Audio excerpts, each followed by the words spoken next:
مدینے والوں نے بڑی غلامی کی، کبھی کوئی شکوہ نہیں کیا. ویسے کبھی کبھی اللہ موقع بناتا تھا. کبھی کبھی نا مدینہ شریف میں ایسے ہوتا تھا کبھی کبھار.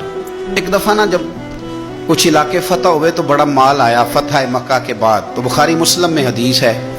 اسلام کے اندر یہ ہوتا ہے کہ جو نیا کلمہ پڑھتا تھا اسے مال غنیمت میں سے زیادہ حصہ دیا جاتا تھا. اس کو کہتے ہیں مؤلفۃ القلوب، تالیف قلب کے لیے. تو چونکہ یہ قانون تھا تو نبی پاک صلی اللہ علیہ وسلم نے نا مکے والوں کو ذرا مال تھوڑا زیادہ دیا. مدینے میں سے ایک آدھ نوجوان نے کہا کہ حضور نا آپ اپنے رشتہ داروں کی طرف توجہ زیادہ کرنے لگے. یہ بھی محبت کی جنگ ہوتی ہے نا، قربان جائیں. حضور سید عالم علیہ السلام تک بات پہنچی اور اسی طرح پہنچی کہ ایک آدھ نوجوان نے بات کی ہے. نبی پاک علیہ السلام نے ترکی خیمہ لگوایا. فرمایا مکے والا کوئی نہ آئے بھائی، صرف مدینے والے آئیں.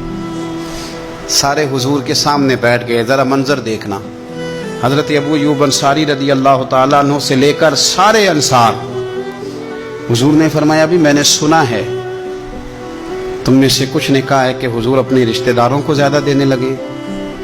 رو پڑے مدینے والے، یا رسول اللہ وہ تو ایک نوجوان نے غلطی. فرمایا نہیں تم کہہ سکتے ہو کہ یا رسول اللہ صلی اللہ علیہ وسلم مکے والوں نے تو آپ کو تکلیف دی تھی، ہم نے آپ کو ٹھہرایا تھا. تم کہہ سکتے ہو چونکہ تم نے ٹھہرایا تھا. مدینے والے رونے لگے کہ یا رسول اللہ ہم کون ہوتے ہیں ٹھہرانے والے، وہ تو آپ آئے، اللہ نے مدینے کو شان عطا کر دی. میرے محبوب نے فرمایا تم کہو نا کہ یا رسول اللہ مکے والے تو بدر میں تلواریں لے کے آ گئے تھے، ہم تھے جنہوں نے سینے پیش کیے تھے. وہ رو رہے ہیں، نہیں حضور ایسا تو نہیں ہے، وہ تو آپ نے مہربانی کی تو بدر میں ہم میں سے کچھ شہید ہو گئے، کچھ غازی بن گئے کی برکت سے. حضور نے فرمایا تم کہو کہ احد کے میدان میں انہوں نے پتھر مارے تھے، ہم نے سینہ پیش کیا تھا. حضور بھی رونے لگے، مدینے والے بھی رونے لگے. نبی کریم نے فرمایا تم کہو کہ جانے ہم نے قربان کی، تم کہو کہ حضور قربانیاں ہم نے دی. کہہ سکتے ہو تم نے دی ہیں، مانا حق بنتا ہے کہو.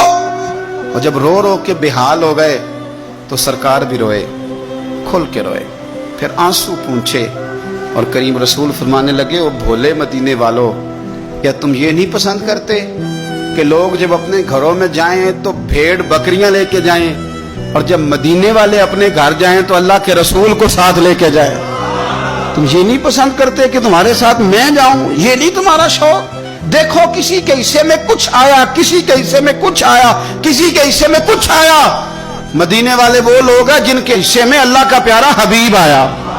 تمہیں رسول کریم ملے، تم کتنے خوش بخت ہو، کتنے خوش نصیب ہو.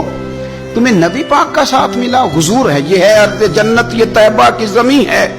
جنت بھی یہیں اور مال کے جنت بھی یہیں ہے. مدینہ طیبہ کے ساتھ مسلمان کا خاص پریم رہا.